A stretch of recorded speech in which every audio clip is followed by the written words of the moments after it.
Assalamualaikum warahmatullahi wabarakatuh. Anakku semua, bertemu kembali dengan saya Ibu Rosida.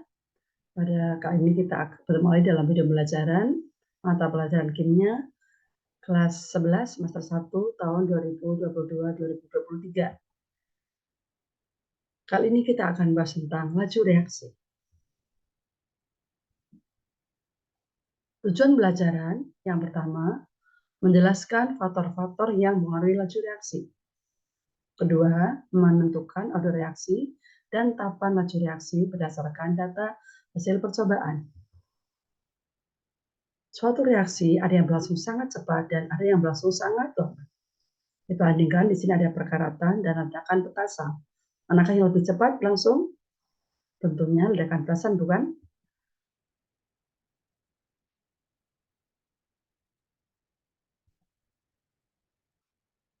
Kalau bicara tentang laju reaksi, laju merupakan seberapa cepat atau seberapa lambat suatu proses berlangsung dalam reaksi kimia. Pada reaksi kimia, A plus B menjadi C plus D, maka laju dikatakan sebagai laju berkurangnya jumlah reaksi atau laju bertambahnya jumlah produksi tiap satu satuan waktu. Kita lihat grafik laju reaksinya. Grafik terhadap produk dan grafik terhadap reaksi. Ungkapan laju reaksi. Pada reaksi kimia A plus B menjadi C plus D, maka bisa diartikan V sama dengan berkurangnya delta A per delta T atau sama dengan berkurangnya delta B per delta T, atau V sama dengan bertambahnya delta C per delta T, atau sama dengan bertambahnya delta D per delta T.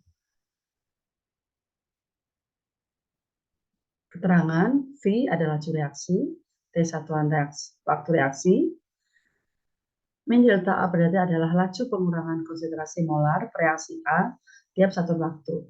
Dan positif delta C per delta T merupakan laju penambahan konsentrasi molar reaksi C tiap satuan waktu. Sekarang kita bahas faktor-faktor apa saja yang mempengaruhi laju reaksi. Ada luas permukaan, konsentrasi, tekanan, suhu, dan katalis. Yang pertama, pengaruh luas permukaan. Kita bandingkan, ada kubus besar, satu kubus besar, kemudian dipotong-potong jadi 8 kubus kecil. Pengaruh luas permukaan berpacu reaksi. Semakin besar luas permukaan, semakin halus bentuk reaksi, maka semakin besar bidang sentuh dan peluang terjadinya reaksi bertambah. Semakin besar luas permukaan, laju reaksi semakin besar. Kita perhatikan, waktu kita di jalanan yang renggang dan jalan yang padat. Seperti kita ketahui, semakin banyak mobil dalam jalanan, maka otomatis semakin besar peluang untuk terjadi tabrakan. Kedua, pengaruh konsentrasi reaksi terhadap laju reaksi. Semakin besar konsentrasi, semakin banyak molekul bereaksi. Semakin besar konsentrasi reaksi, laju reaksi semakin meningkat. Pengaruh tekanan terhadap laju reaksi.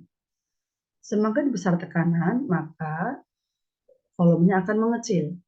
Kenaikan tekanan mengakibatkan jarak antar partikel semakin sempit, sehingga semakin besar peluang terjadinya reaksi. Maka bisa diambil kesimpulan, semakin besar tekanan, laju reaksi semakin besar. Dan keempat, pengaruh suhu terhadap laju reaksi.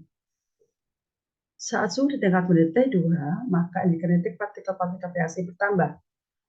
Semakin besar suhu, laju reaksi semakin besar. Di sini bisa dirumuskan, jika pada setiap kenaikan suhu sebesar delta derajat Celcius mengakibatkan reaksi berlangsung N kali lebih cepat, maka laju reaksi pada T2 atau V2 ketika dibandingkan dengan laju reaksi pada T1 atau V1, V2 sama dengan V1 kali N pangkat T2 min T1 dibagi delta T.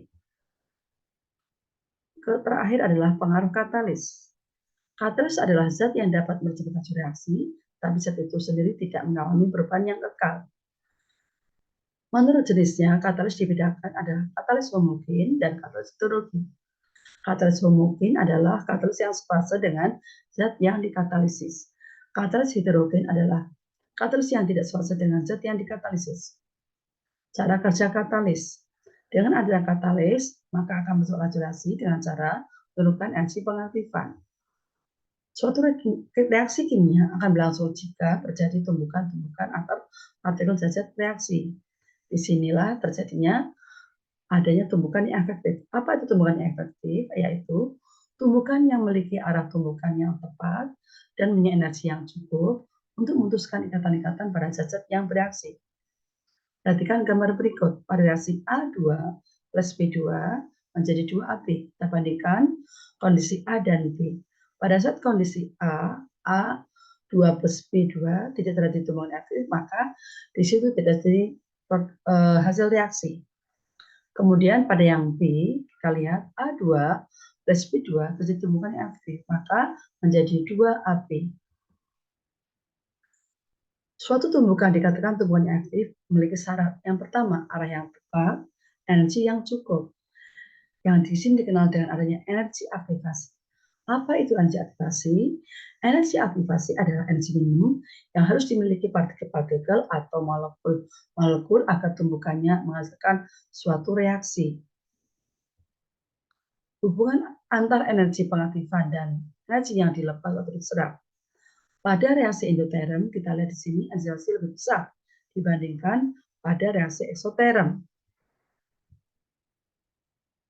Kita bahas sekarang tentang persamaan laju reaksi. Pada reaksi kimia A plus B menjadi C plus D, maka persamaannya menjadi V sama dengan K kali konsentrasi A pangkat E dan kali konsentrasi B pangkat E, di mana kata laju reaksi X order terhadap B terhadap A, Y order terhadap B, maka order tolnya adalah X plus Y. Order reaksi ada bermacam-macam. Yang pertama adalah order 0, perubahan konsentrasi reaksi tidak mengalami laju reaksi, maka di sini grafiknya adalah garis lurus. Kedua, order 1, laju reaksi berbanding lurus dengan konsentrasi reaksi.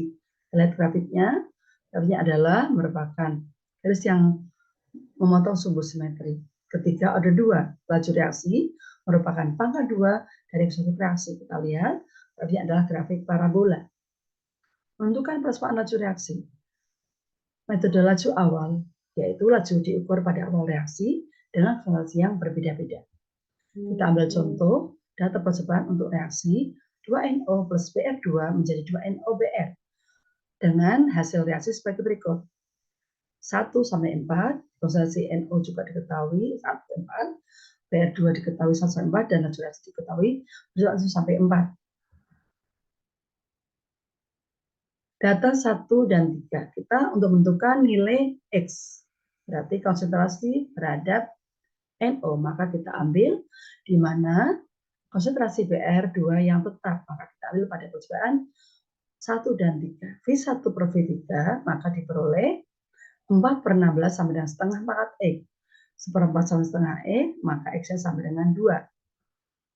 Dan untuk mengetahui order terhadap Y atau BR2, kita ambil data di mana NO-nya ada tetap, yaitu V1 per V2.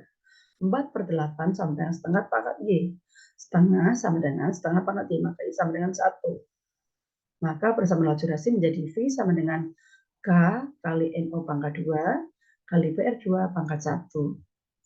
Demikian yang bisa Ibu sampaikan. Mudah-mudahan bermanfaat dan bisa dipahami. Sampai bertemu kami semua. Semoga kita semua dalam keadaan sehat walafiat dimanapun kita berada. Assalamualaikum warahmatullahi wabarakatuh.